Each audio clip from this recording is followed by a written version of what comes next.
पिंपरी चिंचवडमध्ये भाजपला रोखण्यासाठी आता काँग्रेसनं अजित पवारांच्या राष्ट्रवादीसोबत हातमिळवणी करण्याचं ठरवलंय।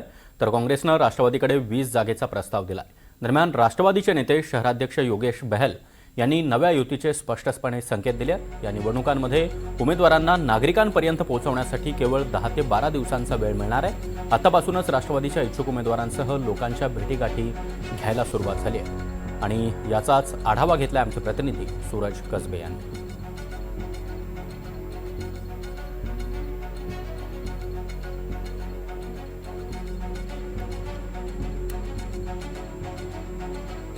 तर पिंपरी चिंचवडमध्ये भाजपला रोखण्यासाठी आता काँग्रेसनं अजित पवारांच्या राष्ट्रवादीसोबत हातमिळवणी करण्याचं ठरवलंय आणि काँग्रेसनं राष्ट्रवादीकडे 20 जागांचा प्रस्ताव दिलाय।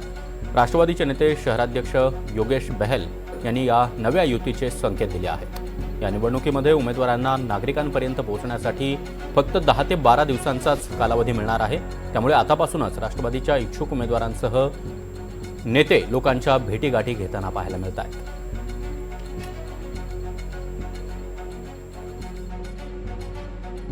पुणे आणि पिंपरी चिंचवड शहरामध्ये राष्ट्रवादी काँग्रेस पार्टी आणि भारतीय जनता पार्टी हे स्वतंत्र लढणार आता हे जवळपास निश्चित झाले। तसं विधानही मुख्यमंत्री देवेंद्र फडणवीस यांनी केलं होतं। त्यानंतर पुण्यामध्ये उपमुख्यमंत्री अजित पवार यांनी राष्ट्रवादीच्या इच्छुक उमेदवारांच्या मुलाखती सुद्धा घेतल्या। त्यानंतर पिंपरी चिंचवड शहरात राष्ट्रवादी काँग्रेस पार्टीने त्यांच्या प्रचाराचा धडाका सुरू केलाय।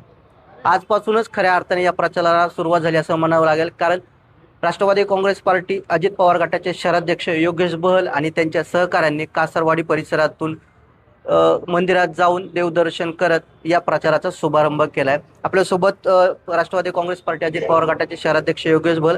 भाई, काय सांगाल, आजपासूनच तुम्ही प्रचाराला सुरुवात केली असं म्हणता येईल का? हो, असं म्हणता येईल, कारण वेळ अवधी खूप कमी आहे। आपण पाहिलं असेल की परवा ज्यावेळेला रविवारी निवडणूक जाहीर झाला, अचानकपणे कोणालाच वाटलं नव्हतं की इतका कमी अवधी मिळेल। त्यामुळे दुसऱ्या दिवशी ताबडतोब अजितदादांनी सकाळी 12 मध्ये होस्टेलला सर्वांच्या मुलाखती घेतल्या। पिंपरी चिंचवड शहराचे साधारणतः 12 तास, सलग 12 तास दादा अगदी जेवायला पण उठले नाही आणि त्यांनी सर्व मुलाखती घेतल्या। आणि त्या हिशोबाने आता गुरुवार आज शुभ दिवस असल्यामुळे कासोड ग्रामस्थ, ग्रामदेवता आणि इथले सर्व जे काही मंडळ आहेत, तिथले गणपती मंदिर आहे, दत्ताचं मंदिर आहे, त्या साईबाबाचं मंदिर आहे, भैरवनाथाचं मंदिर आहे, तर देवांचे दर्शन घेऊन आजच्या शुभदिनी आम्ही जेवढे इच्छुक आहोत नवे जुने सर्व एकत्र येऊन आम्ही प्रचाराची सुरुवात केलेली आहे। कारण वेळ कमी आहे, त्यामुळे लोकांपर्यंत पोहोचायचं आहे आम्हाला आणि कुठल्याही परिस्थितीमध्ये पिंपरी चिंचवड शहरामध्ये राष्ट्रवादी काँग्रेस पक्षाचा आम्हाला झेंडा फडकवायचा आहे।